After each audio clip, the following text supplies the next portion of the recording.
Good morning, everyone. Today we're going to discuss our current affair video presentation regarding to this video, which I'm going to show right now. So let's see it. I'm not sure they meant it in a totally complimentary way at the time. But guess what? It's working. But is it? More than 65% of Americans say the country is headed in the wrong direction. And here's the reality for some voters we talked to here in Wisconsin this week.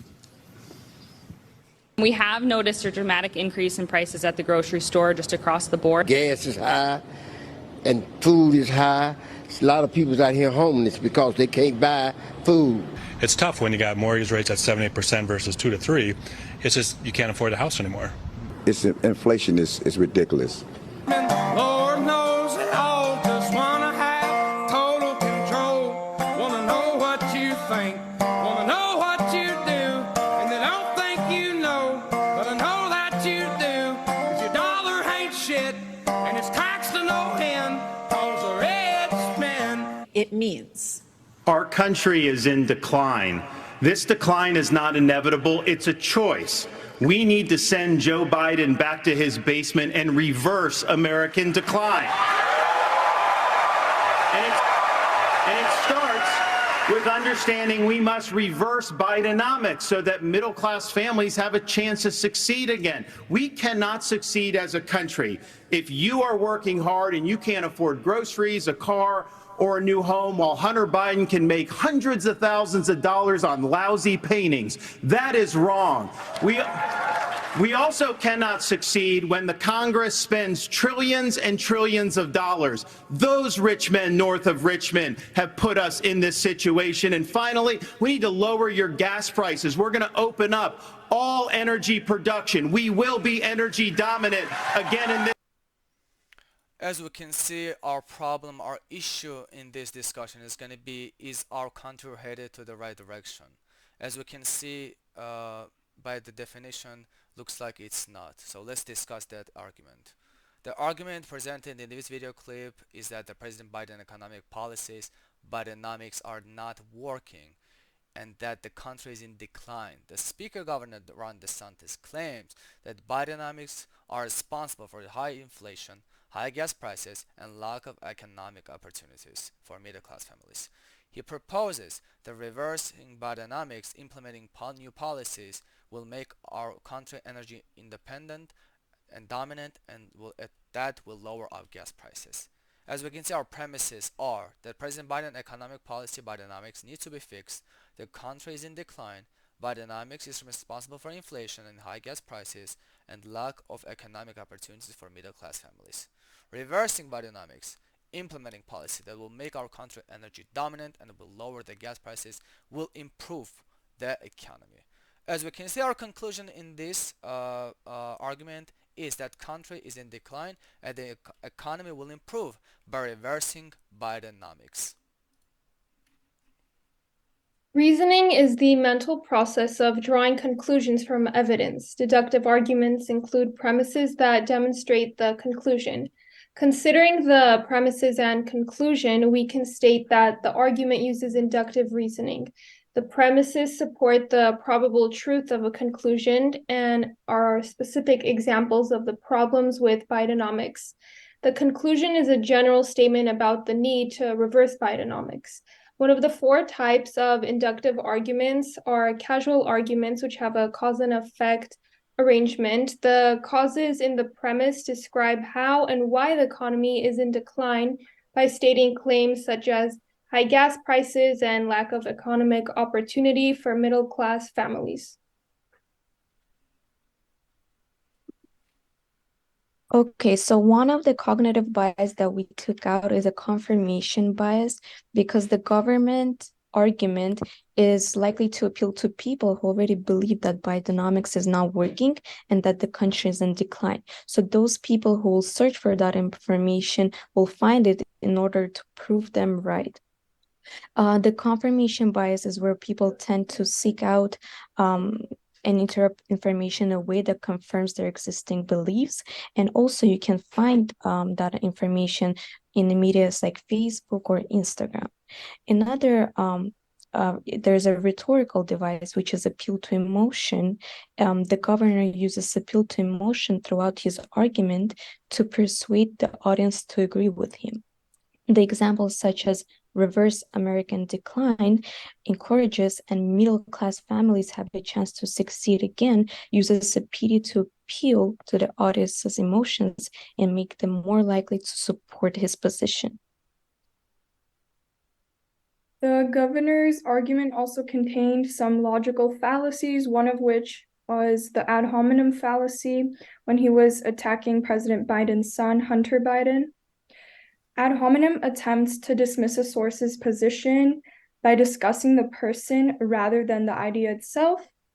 The governor commit the post hoc ergo propter hoc fallacy too, when he claimed that Bidenomics was responsible for inflation and the high gas prices, even though there's no clear causal relationship between the two. The post hoc fallacy confuses correlation with causation.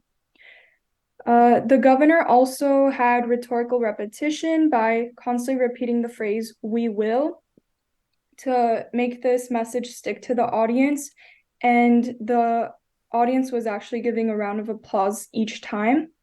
Repetition is a device used at any opportunity to make the audience believe a claim is more true than it could possibly be. Okay. Next. He also committed a couple of fallacies, and one of them was slippery slope. DeSantis suggests that if we do not reverse economics, then we will end up in a situation where everyone is going to be poor, and only the rich men, north of Richmond, Virginia, are the only people who's going to be rich. Slippery slope is offering an argument resting on unsupported warning that something will progress to an undesirable outcome. The second fallacy committed is strawman. DeSantis represents Bidenomics by claiming that it is a policy of reckless spending. The strawman fallacy attempts to dismiss the source's position by changing what the opposing side states. He also committed ad hominem. Ad hominem is where he attacked Biden's Hunter Biden personally by criticizing his son, Hunter Biden. This is irrelevant to the issue of economic policy, even though he might think it does. And the last one is hasty generalization, where DeSantis makes several generalizations about the state of the country and the economy.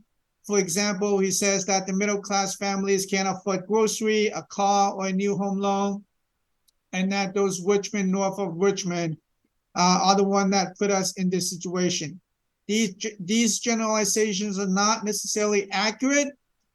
They can be effective in persuading the audience that there is a problem. Next.